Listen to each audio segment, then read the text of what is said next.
이번엔 글로벌 특파원 리포트 시간입니다. 미국 현지의 생생한 분위기 나수지 특파원과 함께 알아보겠습니다. 자, 어제는 CPI가 주목을 받았다면 오늘은 PPI 그리고 소매 지표도 주목을 받았었죠. 이 밤사이 발표된 경제 지표들부터 짚어주시죠.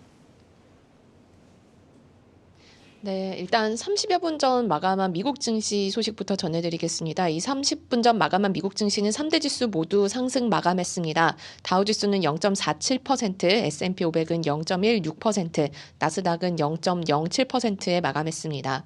이 미국 증시가 상승한 가장 큰 이유는 물가가 내려오고 있다라는 점을 뒷받침하는 지표 발표가 이어졌기 때문인데요. 이날 발표된 10월 미국 생산자 물가지수 PPI는 예상을 크게 하회했습니다. 이 월가에서는 10월 PPI가 전월 대비 0.1% 상승할 것이라고 예상을 해왔는데요. 반대로 0.5% 감소했습니다. 생산자 물가지수가 이렇게 많이 떨어진 건 2020년 4월 이후 약 2년 반 만에 처음입니다. 10월 생산자 물가지수는 전년 동기 대비로는 1.3% 상승해서 역시 예상치인 1.9%를 밑돌았습니다. 이 유가 하락으로 에너지 물가가 6.5% 하락하면서 식품 가격이 전반적으로 상품 가격이 1.4% 떨어진 게 전체 생산자 물가 지표를 끌어내렸습니다. 이 통상 생산자 물가지표는 시차를 주고 소비자 물가지수에 반영됩니다. 생산자 물가지수는 말 그대로 생산자들이 중간재 등을 살 때 물가를 뜻하는데요. 이 물가가 낮아지면 소비자들에게 판매하는 가격도 낮아질 가능성이 높기 때문입니다. 이 전날 소비자 물가지수인 CPI가 예상보다 낮게 나온 데 이어서 생산자 물가지수까지 떨어지는 모습을 보이면서 시장은 다시 한번 금리 인상이 마무리됐다라는 점을 확신했습니다. 다만 오전에 생산자 물가지수가 발표된 이후에 시장은 점점 상승폭을 줄이다가 마감했는데요. 이 상승폭이 줄어든 데는 두 가지 이유가 있습니다.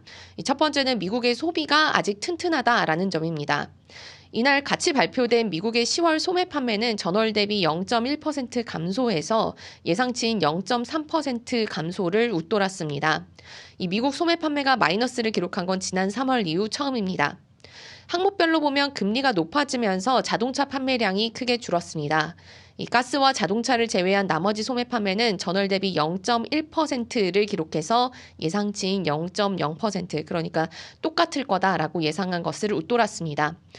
그간 시장에서는 3분기까지 소비가 잘 버텼지만 4분기부터는 금리 인상의 효과가 시차를 두고 나타나면서 서서히 소비가 둔화될 것이다라고 생각했는데 예상보다 소비 지표가 좋았던 겁니다.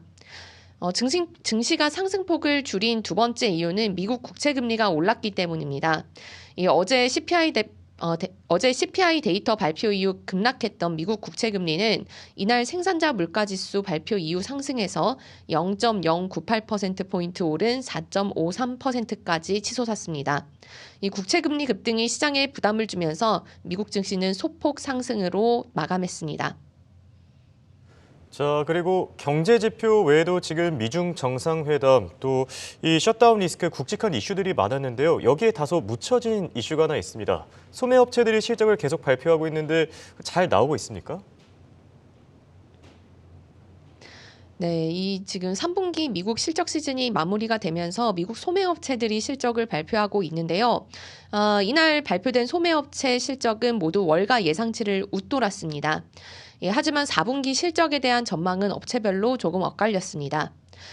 타깃은 3분기 주당 순이익이 2.1달러로 예상치인 1.47달러보다 웃도는 실적을 내놨습니다. 매출은 254억 달러로 역시 예상치를 웃돌았습니다. 이렇게 실적이 예상치를 웃돌기는 했지만 동일 매장 판매를 기준으로 하면 전년 동기 대비 4.9% 줄어서요. 2분기 연속 감소하는 모습을 보였습니다. 타깃은 매출의 60%가 의류 같은 임의 소비재에서 나옵니다. 인플레이션 영향으로 식품 같은 생필품 소비는 꾸준히 유지되고 있지만 의류 같은 임의 소비재 소비는 꾸준히 줄어들고 있는 상황입니다.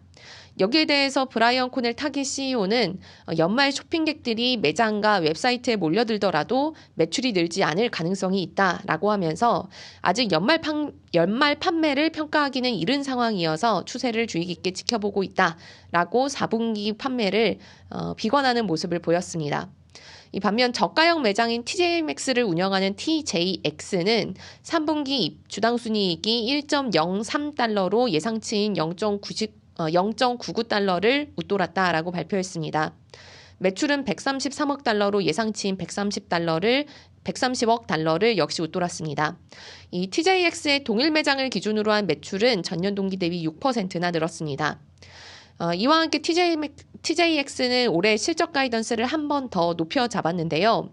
이전에는 동일 매장 기준으로 매출이 전년 대비 3에서 4% 늘어날 거다라고 예상을 했었는데 이번 실적 발표에서는 4에서 5% 증가로 높여 잡았습니다.